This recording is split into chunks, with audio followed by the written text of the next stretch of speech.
पिछले कुछ दिनों से आप होमोमॉर्फिज्म सीख रहे हैं। होमोमॉर्फिज्म के ऊपर 3 थ्योरम बहुत इंपॉर्टेंट हैं, जिनको हम फर्स्ट, सेकंड और थर्ड थ्योरम के नाम से भी जानते हैं। तो उन्हीं को देखेंगे आज।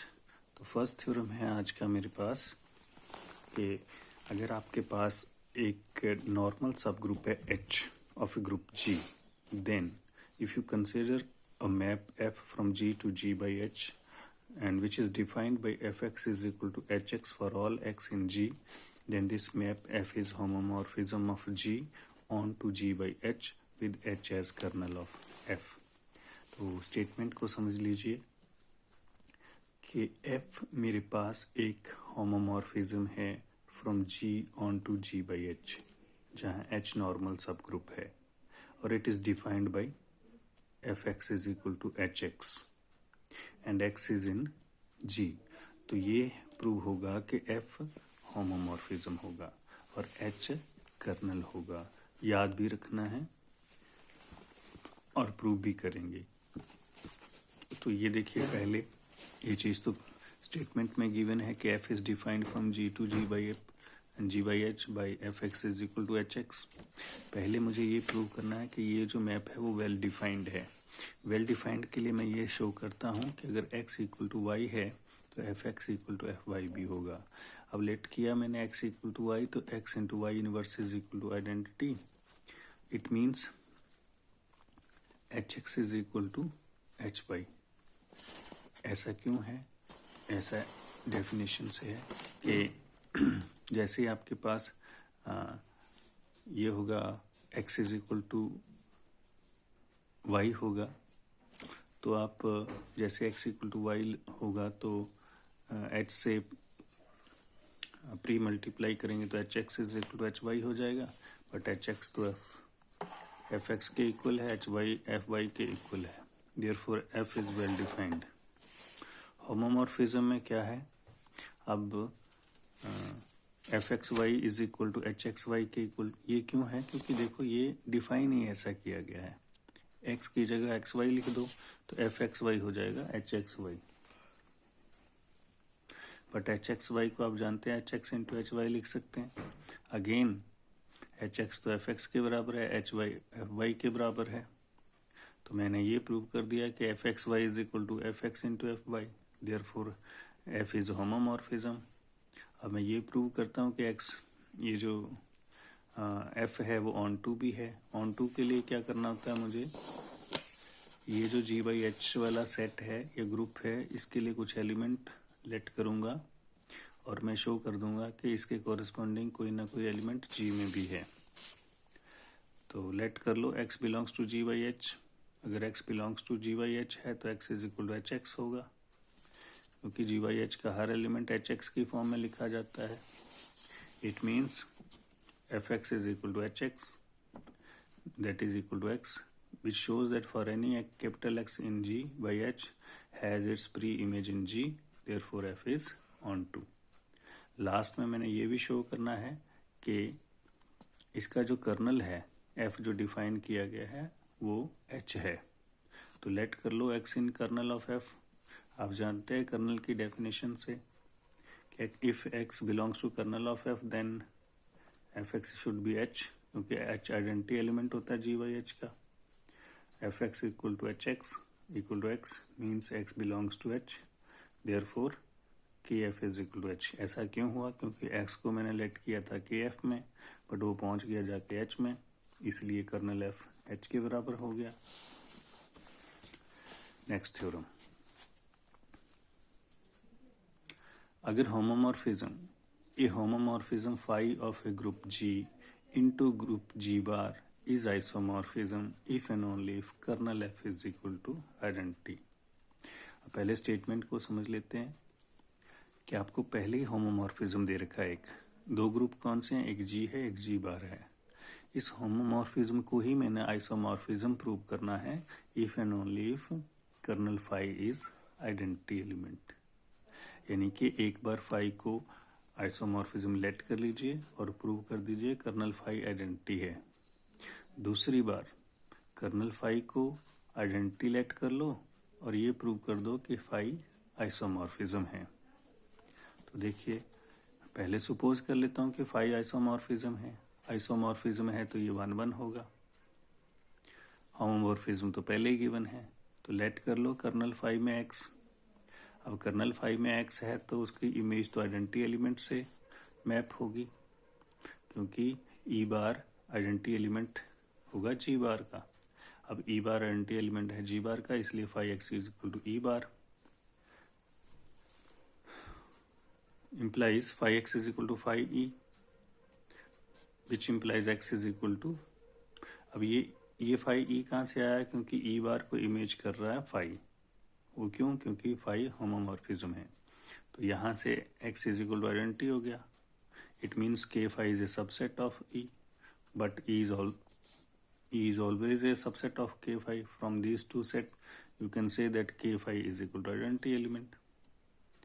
तो मैं ये प्रूव कर पाया हूँ अब तक कि अगर फाई आइसोमॉर्फिज्म है तो के फाई आइडेंटिटी के बराबर होगा। अब इसका कन्वर्स करूंगा, लेट कर लो के फाई आइडेंटिटी के एलिमेंट के बराबर। अब मैं प्रूव कर दूंगा कि फाई आइसोमॉर्फिज्म है। देखो के phi is equal to identity तो है ही है, और फाई जो है वो होमोमॉर्फिज्म भी है। तो मुझे सिर्फ इतना ही प्रूव करना है कि ये जो फाई है वो 1 1 है। तो लेट कर लो phi x is equal to phi y. Last में मैं ये प्रूव कर दूंगा कि x इक्वल टू वाई। तो ये प्रूव हो जाएगा फाई 1 1 और होमोमॉर्फिज्म, तो फाई को हम आइसोमॉर्फिज्म कह देंगे। Phi x is equal to phi y let कर लिया मैंने। Then phi x into phi y inverse is equal to e bar. It means phi x into phi y inverse is equal to e bar. ये theorem में prove कर चुका हूँ कि phi y whole inverse is equal to phi y inverse implies phi xy inverse is equal to e bar. It means xy inverse is belongs to kernel phi. देखो ये भी समझने की बात है कि phi xy inverse आइडेंटिटी से map हो रहा है, यानी xy inverse की इमेज अंडर phi आइडेंटिटी से मैप होती है, तो xy inverse kernel of phi में होगा, तभी आइडेंटिटी से मैप होता है ये। और कर्नल phi तो e बार है, implies xy inverse is equal to e, implies x equal to y, therefore phi is 1 1, hence phi is isomorphism। तो ये भी आपने याद रखना है कि अगर homomorphism of a group isomorphism बनना चाहता है तो कर्नल ऑफ फाई को आइडेंटिटी ही होना पड़ेगा। Next theorem. नेक्स्ट थ्योरम है कि अगर आपके पास फाई एक होमोमॉर्फिज्म है ग्रुप का, phi is a homomorphism of a group G onto a group G bar with kernel K, then G by K is isomorphic to G बार।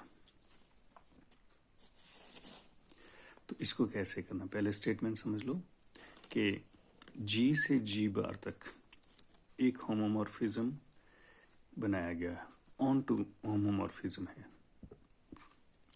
जिसमें colonel है K। तो प्रूव करके देना कि G by K जो कि quotient group है वो आइसोमॉर्फिक है G बार का।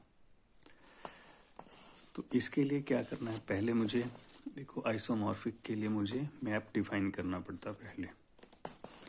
तो फाई तो mapping G to G bar है, मुझे आइसोमॉर्फिक करना है G by K to G bar, तो मैप तो मुझे डिफाइन करना पड़ेगा G by K to G bar.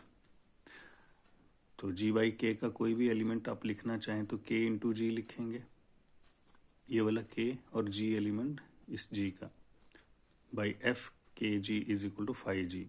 अब ये G फाई G कहाँ से लिखा मैंने, G बार है, और G बार के एलिमेंट कैसे हैं, phi G, G small g कहाँ, कैपिटल G से। तो इसको अपने अच्छे से विजुलाइज करना है। पहले मैं ये शो करता हूँ कि ये वेल डिफाइंड फंक्शन है जो मैंने नया फंक्शन डिफाइन किया है। वेल डिफाइंड करने के लिए मुझे क्या करना है, इस G by K के दो एलिमेंट लेने हैं, KG1 और KG2, इस तरह से कि दोनों इक्वल हैं, और बाद में मैं शो कर दूंगा कि FKG1 FKG2 के बराबर है। तो ये वेल डिफाइंड हो जाएगा। तो जैसे ही आपने KG1 is equal to KG2 लिया तो G1 G2 इनवर्स K में चला गया। K में जाने का मतलब ये है कि वो कर्नल में है, it means phi G1 G2 inverse identity element देगा. It means phi G1 phi G2 inverse is equal to e bar. Phi G2 inverse phi G2 whole inverse के बराबर है. Therefore phi G1 is equal to phi G2. अब phi G1 किसके बराबर हुआ? F के G1. क्यों? क्योंकि ऐसे डिफाइन है. G की जगह G1 लिखेंगे तो ये एफ के G1 आ जाएगा.